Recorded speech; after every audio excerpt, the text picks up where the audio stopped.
हमारे साथ केडियानॉमिक्स के फाउंडर सुशील केडिया जुड़े हैं। हर ट्यूसडे को हमारे दर्शकों को इंतजार रहता है सुशील जी का। Sushil ji, good morning. Good morning. बताइए आज की बिग एंड बोल्ड कॉल्स।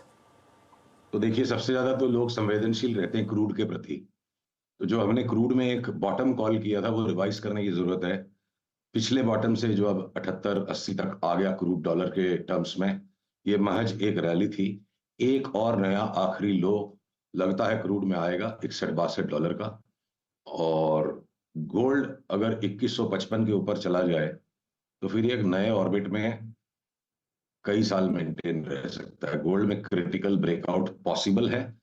जब तक वो 2155 का ब्रेकआउट नहीं आए तो रिवर्सल ही हो सकता है। तो पहले 2155 टूटे तो उसके बाद गोल्ड लगता है पूरे 2024 में फिर अच्छी खासी रिटर्न्स दे सकता है। और क्रूड में 61 डॉलर का कॉल। एस&पी और नैस्डैक बिल्कुल चरमरा रहे हैं। 5140 के नीचे जिस दिन S&P 500 चला जाता है, हम 1000 पॉइंट के ड्रॉप का कॉल उस दिन ट्रिगर करेंगे। और नैस्डैक जिस दिन 17,880 के नीचे चला जाता है, हम 4000 पॉइंट की नैस्डैक में मंदी का कॉल ट्रिगर करेंगे, जो हमें लगता है मई के अंत तक या जून तक आ जाए। पर अगर ग्लोबल मार्केट्स में इस तरह के डीप करेक्शंस आते हैं, तब भी मुझे नहीं लगता है कि निफ्टी 20,300 के नीचे जाए, और बैंक निफ्टी 42,000 के नीचे नहीं जाता लगता। फिलहाल बैंक निफ्टी एक बार लैगार्ड रहा है, तो निफ्टी के बनिस्पत बैंक थोड़ा मजबूत रह सकता है अगले 3-4 दिन। पर देखिए, जो 400 पार की जो अब आशा नहीं है, उम्मीद नहीं है, ये दोनों पक्ष के लोगों को 400 पार वाली ही लड़ाई लगती है। 400 के नीचे या 400 के ऊपर की लड़ाई है, हार जीत की अब लड़ाई नहीं है। ये बहुत बड़े एक्सपेक्टेशंस के साथ हम बजट इलेक्शन में जाएंगे। तो सारांश में ये कहूं, अगले 2-3 महीने का माहौल ऐसा लगता है वॉल स्ट्रीट शेयर्स लेने नहीं देगा और भारत का चुनाव हमें शेयर बेचने नहीं देगा। Okay, fair enough. तो क्योंकि आप बोल रहे हैं कि निफ्टी और बैंक निफ्टी में ज़्यादा डाउनसाइड नहीं है, तो मिड कैप्स पे आए इससे पहले लार्ज कैप में आपके क्या बाय कॉल्स होंगे?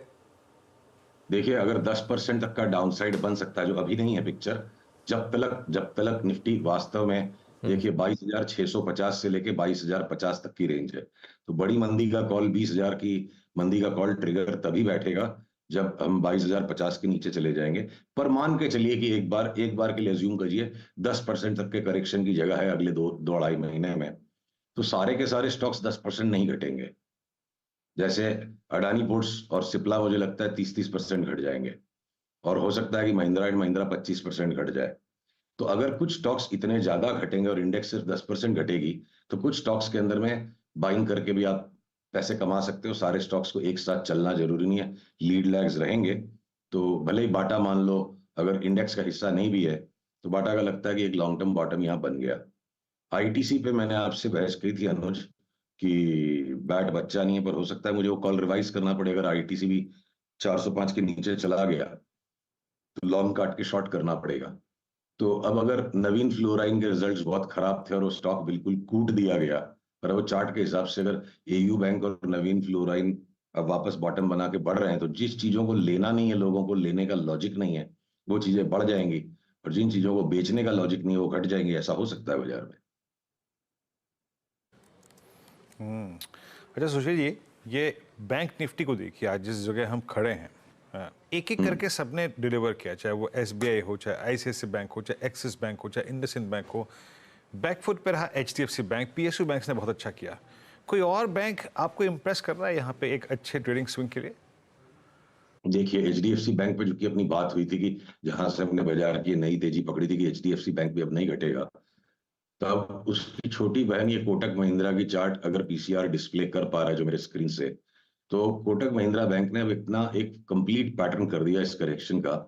और हमें यहाँ से इरिस्पेक्टिव ऑफ इंडेक्स, देखिए इंडेक्स के साथ हर एक स्टॉक के व्यू को मिक्स करने वाले ट्रेडिंग नहीं कर पाएंगे। तो कोटक महिंद्रा में जब तक ये हरी लाइन नहीं टूटे, तकरीबन 1710 के नीचे अगर नहीं जाता है, तो एक बार 1900 तक की चाल की ट्रिगर कोटक महिंद्रा बैंक में आ गई। तो एचडीएफसी बैंक के साथ साथ एक लार्ज बैंक में कोटक महिंद्रा है जो बहुत ही लगाड़ रहा है, वो बढ़ सकता है। कुछ हद तक इंडसइंड बैंक ने भी देखिए 4 दिन में बढ़ना शुरू किया है।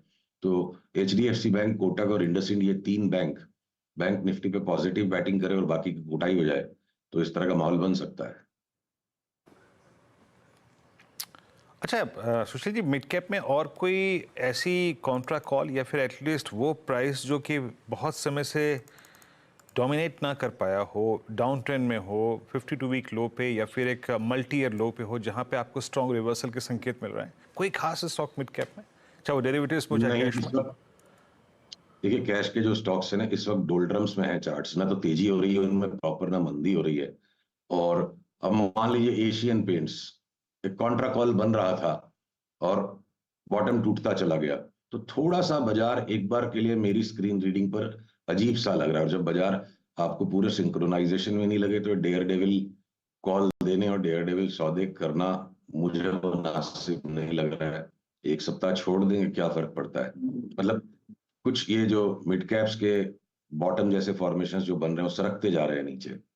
तो जब तक एक हायर बॉटम नहीं बने, अब यहाँ पे इतने बढ़े हुए बाजार पे इस लेवल की इंडेक्स पे दुस्साहस करने का मन नहीं हो रहा है वीरू। कुछ रॉकेट कॉल्स सुशील जी इस मार्केट में, अगर कुछ F&O या नॉन F&O स्टॉक्स जो अच्छे लग रहे हो आपको? देखिए हिंडाल अच्छे लगने में तो अरुण सॉरी अनुज ज्यादा अब माइंड हमारा शॉर्ट के ट्रेड्स को सर्च करने लगा है, जो ट्रिगर हो सकता है 2 दिन 4 दिन रुक के होंगे।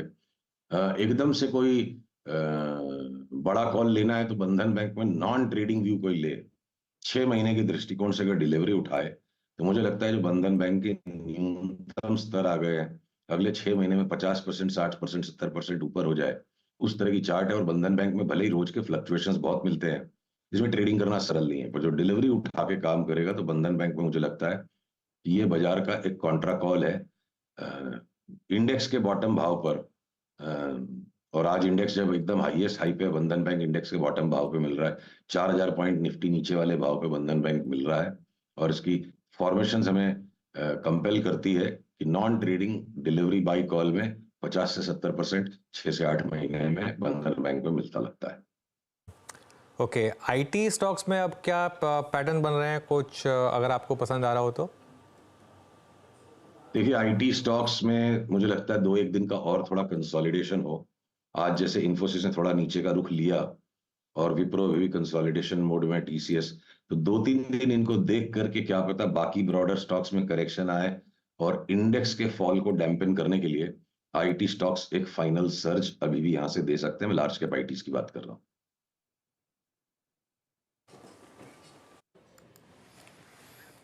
ओके अच्छा सुशील जी, प्रीशियस मेटल्स पे गोल्ड में ये जो स्विंग आ रहा है, इस पर आपका कोई टेक है क्या? गोल्ड पर आपका व्यू क्या है इस वक्त?